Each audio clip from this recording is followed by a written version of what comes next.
نحمدہ ونصلی علی رسولہ الکریم اما بعد فاعوذ باللہ من الشیطان الرجیم بسم اللہ الرحمن الرحیم۔ آج ہم سورہ علم نشرح کے نام، زمان نزول، اس کے مضمون اور معنی اور مفہوم کو سمجھنے کی کوشش کریں گے۔ جیسے کہ نام سے ہی ظاہر ہے کہ علم نشرح پہلے ہی فقرے کو اس سورت کا نام قرار دے دیا گیا ہے۔ اس کا مضمون سورہ ضحیٰ سے اس قدر ملتا جلتا ہے کہ یہ دونوں صورتیں قریب قریب ایک ہی زمانے اور ایک جیسے حالات میں نازل شدہ معلوم ہوتی ہیں۔ حضرت عبداللہ بن عباس رضی اللہ تعالیٰ عنہ فرماتے ہیں کہ یہ مکہ معظمہ میں والضحیٰ کے بعد نازل ہوئی۔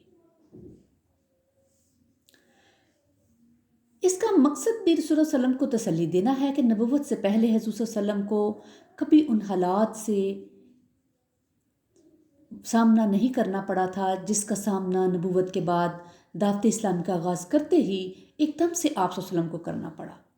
یہ خود آپ صلی اللہ علیہ وسلم کی زندگی میں ایک انقلاب عظیم تھا جس کا کوئی اندازہ آپ صلی اللہ علیہ وآلہ وسلم کو نبوت کی زندگی سے پہلے نہیں تھا۔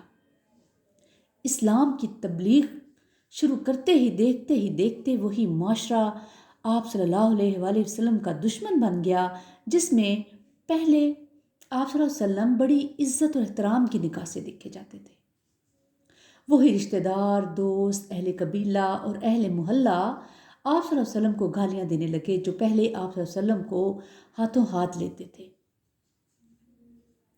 اسی بنا پر آپ صلی اللہ علیہ وسلم کو تسلی دینے کے لیے پہلے سورہ ضحیٰ اور پھر اس سورت علم نشرح کا نزول ہوا۔ اس میں اللہ تعالیٰ نے سب سے پہلے آپ صلی اللہ علیہ وآلہ وسلم کو بتایا کہ ہم نے آپ کو 3 بڑی نعمتیں عطا کی ہیں جن کی موجودگی میں کوئی وجہ نہیں کہ آپ دل شکستہ ہوں۔ اس میں ایک شرح صدر کی نعمت، دوسری یہ نعمت کہ آپ صلی اللہ علیہ وسلم کے اوپر سے ہم نے وہ بھاری بوجھ اتار دیا جو نبوت سے پہلے آپ صلی اللہ علیہ وسلم کی کمر توڑے ڈال رہا تھا، تیسری رفع ذکر کی نعمت جو آپ صلی اللہ علیہ وسلم سے بڑھ کر تو درکنار آپ صلی اللہ علیہ وسلم کے برابر بھی کبھی کسی بندے کو نہیں دی گئی۔ آخر میں حضور صلی اللہ علیہ وآلہ وسلم کو ہدایت فرمائی گئی کہ ابتدائی دور کی ان سختیوں کا مقابلہ کرنے کی طاقت آپ صلی اللہ علیہ وآلہ وسلم کے اندر ایک ہی چیز سے پیدا ہوگی، اور وہ چیز یہ ہے کہ جب اپنے مشاغل سے آپ صلی اللہ علیہ وآلہ وسلم فارغ ہوں تو عبادت کی مشقت اور ریاضت میں لگ جائیں اور ہر چیز سے بے نیاز ہو کر صرف رب ذوالجلال والاکرام سے لو لگائیں۔ اب اس کے معنی اور مفہوم کو دیکھتے ہیں۔ بسم اللہ الرحمن الرحیم، شروع اللہ کے نام سے جو بڑا مہربان نہایت رحم والا ہے۔ علم نشرح لک صدرک، کیا ہم نے آپ کے لیے آپ کے سینے کو کھول نہیں دیا؟ یعنی ہم نے آپ صلی اللہ علیہ وسلم کا اضطراب کم کر کے آپ صلی اللہ علیہ وسلم کے دل کو ایک ٹھہراؤ اور سکون عطا فرما دیا ہے۔ وَوَضَعْنَا عَنْكَ وِزْرَكَ، اور ہم نے اتار نہیں دیا آپ صلی اللہ علیہ وآلہ وسلم سے آپ کا وہ بوجھ، الَّذِي أَنْقَضَ ظَهْرَكَ، جو آپ کی کمر کو توڑے دے رہا تھا، وَرَفَعْنَا لَكَ ذِكْرَكَ، اور ہم نے آپ صلی اللہ علیہ وآلہ وسلم کے ذکر کو بلند کر دیا ہے۔ حضرت سعد بن مالک اور حضرت ابو سعید خدری سے مروی ہے کہ رسول اللہ صلی اللہ علیہ وآلہ وسلم نے فرمایا، حضرت جبرائیل علیہ السلام میرے پاس آئے اور کہا کہ میرا اور آپ کا رب پوچھتا ہے کہ آپ صلی اللہ علیہ وسلم جانتے ہیں کہ میں نے آپ کے ذکر کو کس طرح بلند کیا ہے؟ نبی صلی اللہ علیہ وسلم نے فرمایا کہ میں نے جواب دیا، اس حقیقت کو اللہ تعالیٰ ہی بہتر جانتا ہے۔ اللہ تعالیٰ نے فرمایا کہ آپ کے رفع ذکر کی کیفیت یہ ہے کہ جہاں میرا ذکر کیا جائے گا وہاں آپ کا بھی میرے ساتھ ذکر کیا جائے گا۔ اس طرح سے اللہ تعالیٰ نے آپ کے ذکر کو بلند کر دیا۔ فَإِنَّ مَعَ الْعُسْرِ يُسْرًا، تو یقیناً مشکل ہی کے ساتھ آسانی ہے۔ إِنَّ مَعَ الْعُسْرِ يُسْرًا، یقیناً مشکل ہی کے ساتھ آسانی ہے۔ یہ سورت دراصل مشکلات القرآن میں سے ہے۔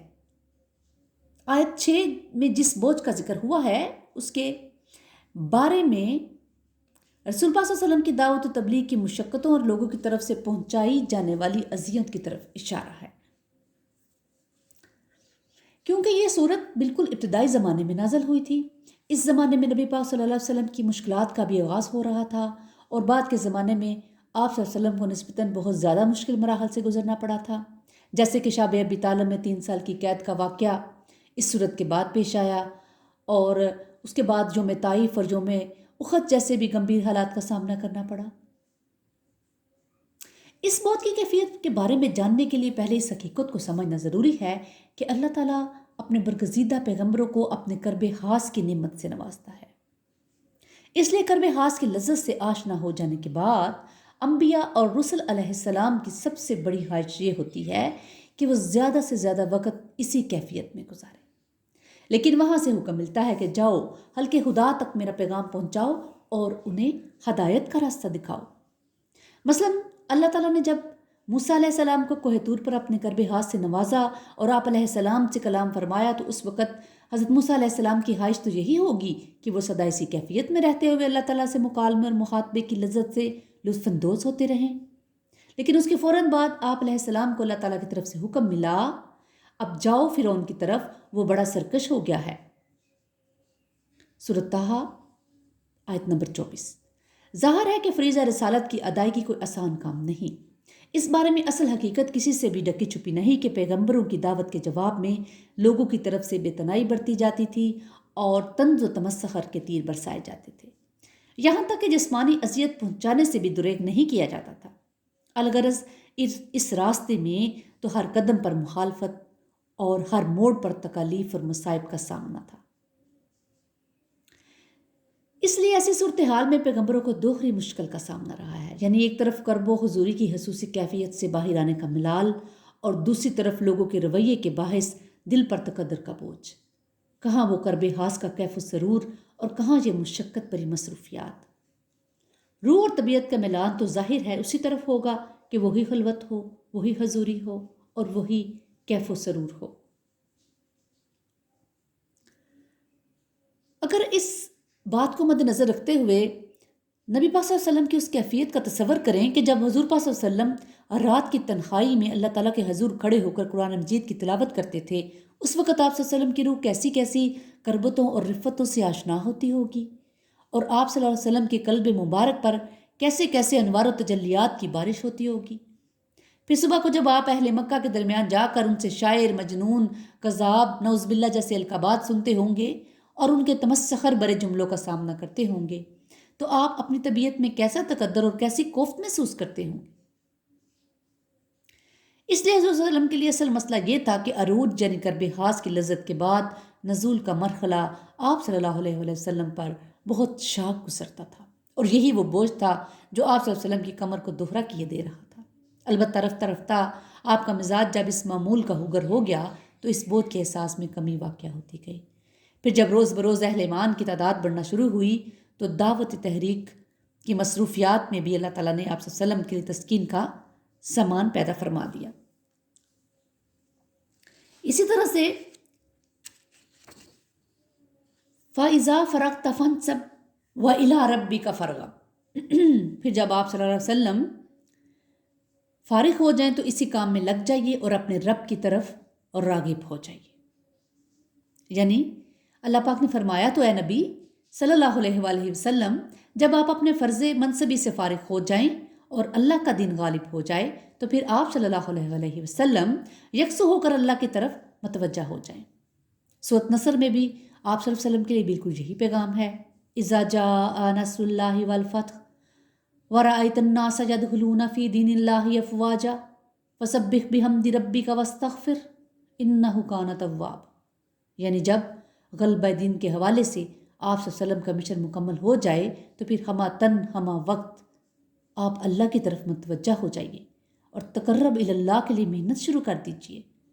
چنانچہ جو ہی آپ صلی اللہ علیہ وسلم کا مشن پایا تکمیل کو پہنچا تو آپ صلی اللہ علیہ وسلم نے فوراً محبوب کی طرف مناجت کا فیصلہ کر لیا، اللہم فی الرفیق الاعلیٰ، کہ اللہ اب میں اپنے فرائض منصبی سے فارغ ہو گیا ہوں، اب مجھ میں مزید انتظار کا یارہ نہیں۔ واضح رہے کہ انبیاء رسول اللہ السلام کو اللہ تعالیٰ دنیا میں مزید رہنے یا کوچ کرنے کے متعلق اختیار عطا فرماتا تھا۔ روایات میں آتا ہے کہ آخری ایام میں ایک دن جب نبی پاک صلی اللہ علیہ وسلم کے مرض میں افاقہ ہوا تو آپ صلی اللہ علیہ وآلہ وسلم مسجد میں تشریف لے گئے۔ منبر پر فروکش ہوئے اور خطبہ دیا۔ اس کے بعد منبر سے نیچے آئے، ظہر کی نماز پڑھائی اور پھر منبر پر تشریف لے گئے اور چند اہم نصیحتیں فرمانے کے بعد ارشاد فرمایا، ایک بندے کو اللہ نے اختیار دیا کہ وہ یا تو دنیا کی چمک دمک اور زیب و زینت میں سے جو کچھ چاہے اللہ اسے دے دے، یا اللہ کے پاس جو کچھ ہے اسے اختیار کر لے۔ تو اس بندے نے اللہ کے پاس والی چیز کو اختیار کر لیا۔ یہ بات سن کر ابو بکر رضی اللہ تعالیٰ عنہ رونے لگے اور فرمایا، ہم اپنے ماں باپ سمیت آپ صلی اللہ علیہ وآلہ وسلم پر قربان۔ اس پر لوگوں کو تعجب ہوا کہ حضور صلی اللہ علیہ وسلم کیا ارشاد فرما رہے ہیں اور اس پر ابو بکر رضی اللہ تعالیٰ عنہ کیا کہہ رہے ہیں۔ لیکن چند دن کے بعد واضح ہوا کہ جس بندے کو اختیار دیا گیا تھا وہ خود رسول اللہ صلی اللہ علیہ وآلہ وسلم تھے، اور ابو بکر صدیق رضی اللہ تعالیٰ عنہ صحابہ اکرام رضی اللہ تعالیٰ عنہما میں سے سب سے زیادہ صاحب علم تھے۔ یہ سمجھ گئے۔ اللہ تعالیٰ ہمیں بھی اپنا قرب عطا فرمائے اور ہمارا خاتمہ بالایمان نصیب کرے، اور ہمیں قرآن پاک کو پڑھنے، سمجھنے اور اس پر عمل کرنے کی توفیق عطا فرمائے۔ ربنا تقبل منا انک انت السمیع العلیم وتب علینا انک انت التواب الرحیم۔ سبحان ربک رب العزۃ عما یصفون وسلام علی المرسلین والحمد للہ رب العالمین۔